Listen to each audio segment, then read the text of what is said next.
औज़ुबिल्लाहिमिनश्शैतानिर्रजीम बिस्मिल्लाहिर्रहमानिर्रहीम। आप देख रहे हैं MQA एकेडमी यूट्यूब चैनल। मेरा नाम है मोहम्मद कासम अबरार। हमने माइक्रोसॉफ्ट वर्ड फ्री कोर्स को शुरू किया है और इस कोर्स को शुरू करने का सिर्फ़ और सिर्फ एक ही मकसद है कि आप लोग घर में बैठकर आसानी से माइक्रोसॉफ्ट वर्ड को सीख सकें और इस पर काम कर सकें। अगर अभी तक आपने मेरे इस चैनल MQA एकेडमी को सब्सक्राइब नहीं किया तो सब्सक्राइब कर दें और साथ ही बेल के आइकन को भी प्रेस कर दें ताकि मेरा हर नया आने वाला लेक्चर आपको मिल सके। तो अभी हम माइक्रोसॉफ्ट वर्ड को ओपन कर लेते हैं। आज हमारा लेक्चर नंबर 6 है और टॉपिक नेम है how to set table column width and table row height in Microsoft Word. Microsoft Word में टेबल कॉलम विद और टेबल रो हाइट को कैसे सेट किया जाता है। तो अभी हम एक टेबल ड्रा कर लेते हैं। टेबल ड्रा करने के लिए हमें इंसर्ट के ऑप्शन पे क्लिक करना है। इसके बाद ये हमें टेबल का एक ऑप्शन नज़र आ रहा है, टेबल के ऑप्शन पे क्लिक करना है।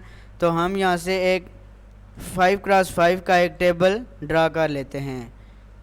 तो ये हमने 5x5 का एक टेबल ड्रा कर लिया है। तो टेबल कॉलम विद और टेबल रो हाइट को सेट करने के 2 मेथड्स हैं। कितने मेथड्स हैं जी? 2 मेथड्स हैं। सबसे पहले हम फर्स्ट मेथड की बात कर लेते हैं।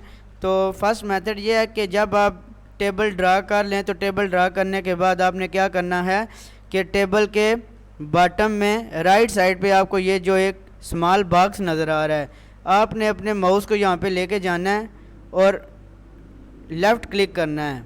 ठीक है, माउस को यहाँ पे लेके जाने के बाद लेफ़्ट क्लिक करके रखना है और माउस को ड्रैग करना है।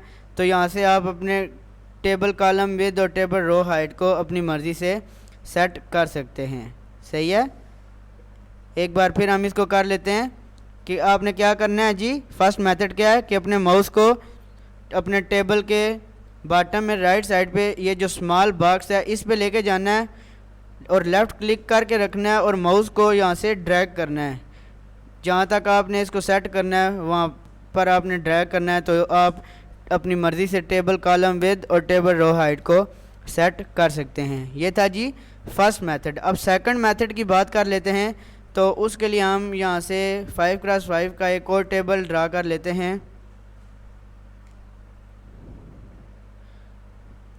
ये हमने 5x5 का एक टेबल ड्रा कर लिया है। तो अब सेकंड मेथड क्या है कि जब आप टेबल ड्रा कर लें तो टेबल में टॉप पर लेफ़्ट साइड पे आपको ये एक साइन नज़र आ रहा है। ठीक है, टेबल ड्रा करने के बाद टेबल के टॉप पर लेफ़्ट साइड पे ये जो आपको साइन नज़र आ रहा है, आपने इस पर क्या करना है, इस पर क्लिक करना है। फिर आपको यहाँ पे एक लेआउट का ऑप्शन नज़र आ रहा है। इस साइन पे क्लिक करने के बाद फिर आपने लेआउट के ऑप्शन पे क्लिक करना है। तो यहाँ पे आपको ये नज़र आ रहा है जी हाइट और विद। ठीक है, आप अपनी मर्ज़ी से हाइट भी इंक्रीज़ कर सकते हैं और विद भी इंक्रीज़ कर सकते हैं। हाइट और विद को आप सेट कर सकते हैं। अभी हम इसकी हाइट जो है उसमें से उसको सेट करते हैं और विद को भी सेट कर लेते हैं अपनी मर्ज़ी से। तो हाइट 0.2, 0.3 देखें, ऊपर मैं इसको सेट कर रहा हूँ, नीचे ये ऑटोमेटिकली सेट हो रही है।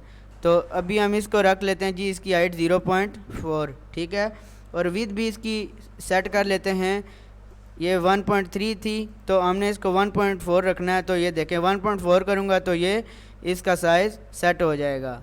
तो ये 1.4 किया तो ये नीचे आपको नज़र आ रहा है कि ये जितना हमने सेट करना था वो सेट हो गया। तो ये था जी सेकंड मेथड कि आपने टेबल ड्रा करने के बाद ये जो आपको साइन नज़र आ रहा है टॉप पे लेफ़्ट साइड पे, आपने इस पे क्लिक करना है। इस पे क्लिक करने के बाद लेआउट के ऑप्शन पे क्लिक करना है। फिर आप अपनी मर्ज़ी से, अगर आपको रिक्वायर्ड है जी कि आपने इस जो आपने टेबल ड्रा किया उसकी हाइट और विद आपने इतनी इतनी रखनी है, तो उस हिसाब से आप इसकी सेटिंग कर सकते हैं। उम्मीद करता हूँ कि आज का ये लेक्चर नंबर 6 आपको समझ आया होगा। लेकिन इसके लिए ज़रूरी क्या है कि आपने इसकी प्रैक्टिस करनी है, आपने टेबल ड्रा करना है। ठीक है, फर्स्ट मेथड फिर आपने उस पर अप्लाई करना है और फर्स्ट मेथड अप्लाई करने के बाद फिर सेकंड मेथड भी आपने अप्लाई करना है, तब जाके आप टेबल कॉलम विद और टेबल रो हाइट को अपनी मर्ज़ी से सेट कर सकते हैं। ठीक है, उम्मीद करता हूँ कि ये लेक्चर समझ में आ गया होगा। मिलते हैं लेक्चर नंबर 7 में, तब तक के लिए अल्लाह हाफिज़।